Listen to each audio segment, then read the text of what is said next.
நமது கோவிலில் நடக்கிற ஒவ்வொரு அருள்நிறை காட்சிகளையும் புனித கோலங்களையும் உலகமெங்கும் யூடியூப் சேனல் மூலமாக பார்த்து உள் உணர்வோடு உண்மையோடு மனதுக்குள் தியானம் செய்து கொண்டு கருப்பசாமி ஐயா எங்களுடைய கோரிக்கைகளை நிறைவேற்றி எங்களை வாழ வையுங்கள் என்று நினைத்து உணர்ந்து கொண்டிருக்கிற எல்லா உத்தம பக்தர்களுக்கும் உங்கள் அனைவருடைய எண்ணங்களும் ஈடேறி மனம் நிறைவு பெற்று மகிழ்ச்சியோடு நீங்கள் வாழ வேண்டும் என்பதற்காக நான் என்னாலும் உங்களுக்காக பிரார்த்தனை செய்து கொள்கிறேன். ஆண்டவனின் திருவருள் ஒரு குருமார்க்கத்தின் மூலமாக விரைவில் கிடைக்கும் என்பதுதான் ஆன்மீகவாதிகளுடைய விதி. இதுவரை நம்ம கோவிலுக்கு லட்சக்கணக்கான பக்தர்கள் வந்து கொண்டு இருக்கிறீர்கள்.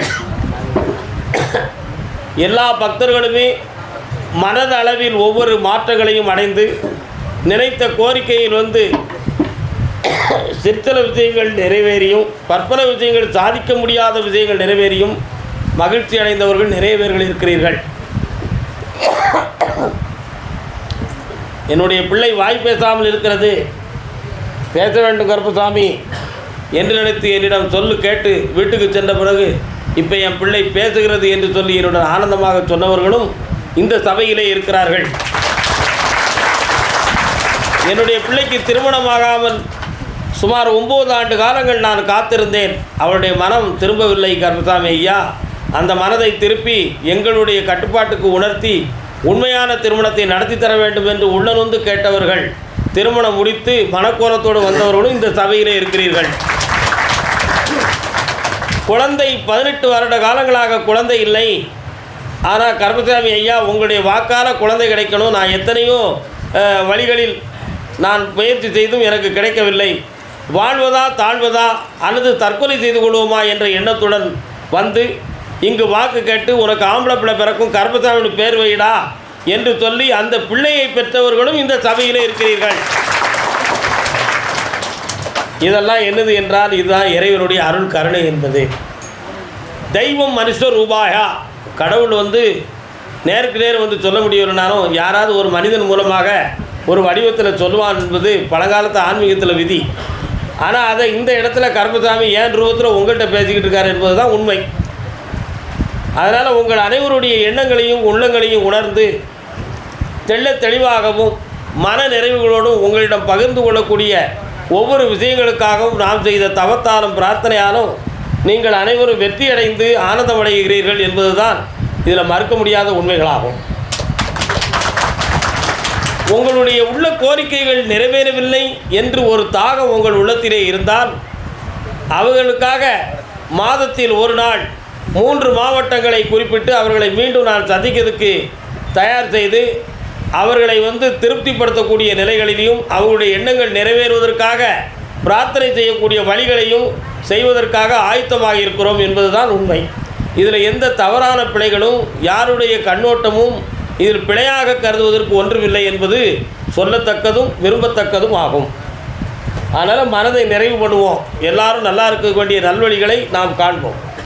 எப்பொழுது ஒரு ஆன்மீக நிலையில் ஒருவன் வந்துவிட்டானோ அப்பொழுது வந்து அவனுடைய எண்ணங்கள் பிரத்தியாரை பதம் பார்ப்பது, பிரத்தியாரை எடை போடுவது, பிரத்தியார் உள்ளம் புண்படக்கூடிய அளவுக்கு நடந்து கொள்வது என்ற தன்மைகளிலிருந்து அவன் விடுதலையானால் மட்டும்தான் அவன் ஆன்மீகவாதியாக இருக்க முடியும்.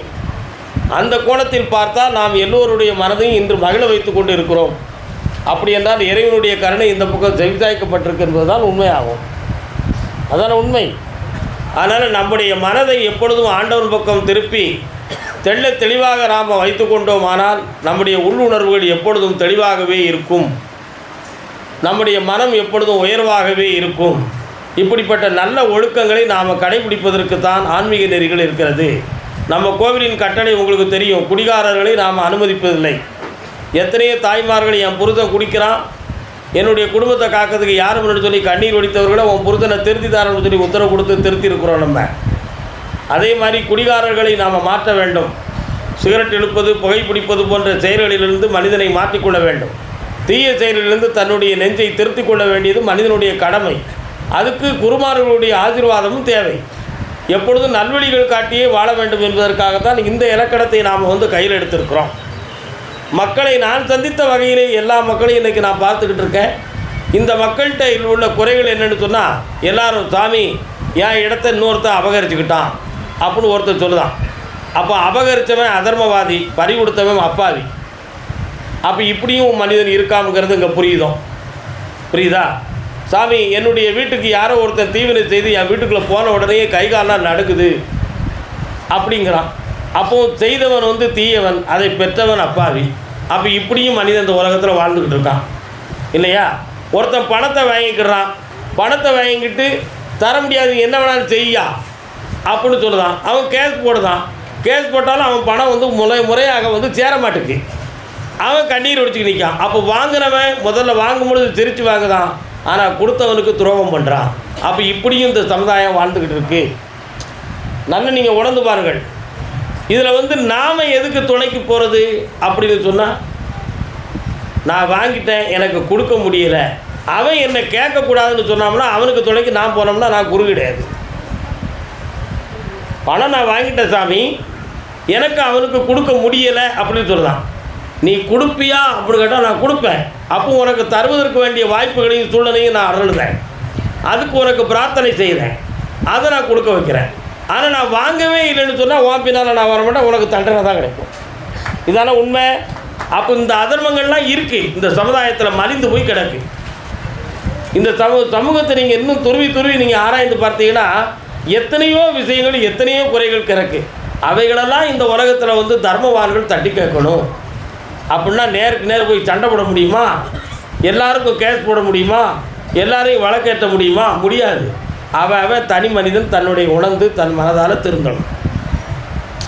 அவன் மனதால் தெரிஞ்சுக்கிட்டா தான் இந்த உலகம் நல்லா இருக்கும். அதுதான் பட்டுக்கோட்டை கல்யாணத்தில் அருமையான ஒரு பாட்டில் சொன்னார்ல, திட்டம் போட்டு திருடுற கூட்டம் திருடி கொண்டே இருக்குது, அதை சட்டம் போட்டு தடுக்கிற கூட்டம் தடுத்து கொண்டே இருக்குது, திருடராய் பார்த்து திருந்தாவிட்டால் திருட்டை ஒழிக்க முடியாது அப்படி சொல்லுறாரு. அது யார் திருந்தணும்?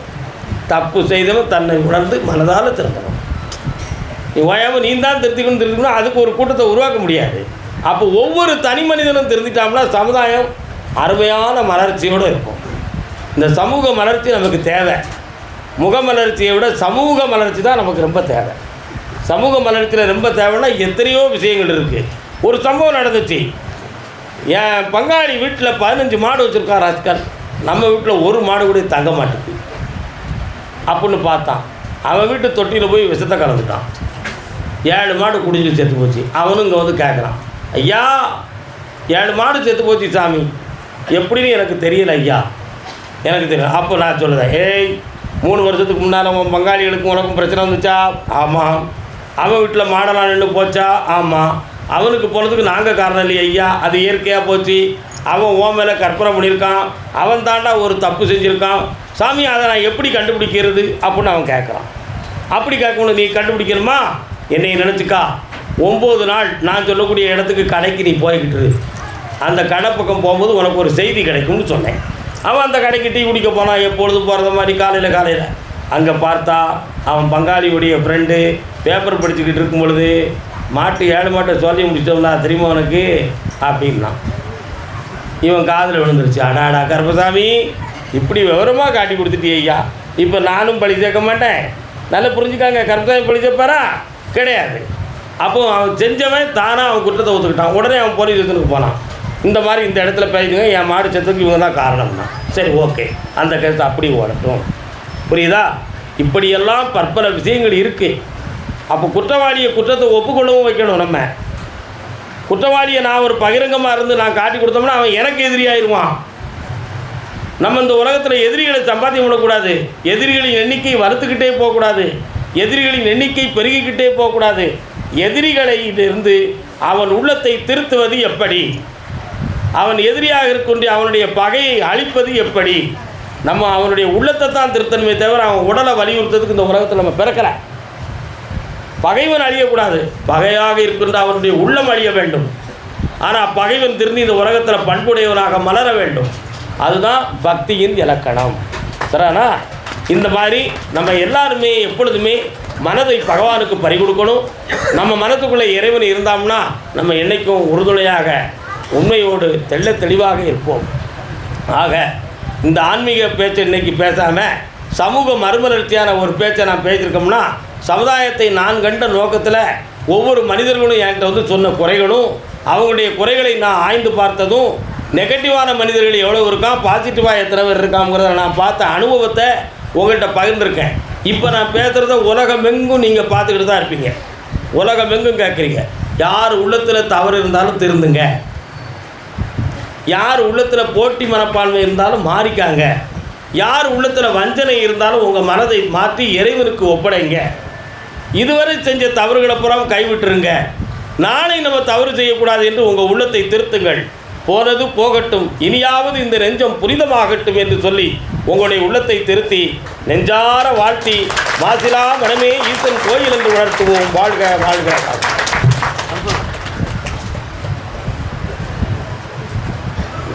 சுவாமியே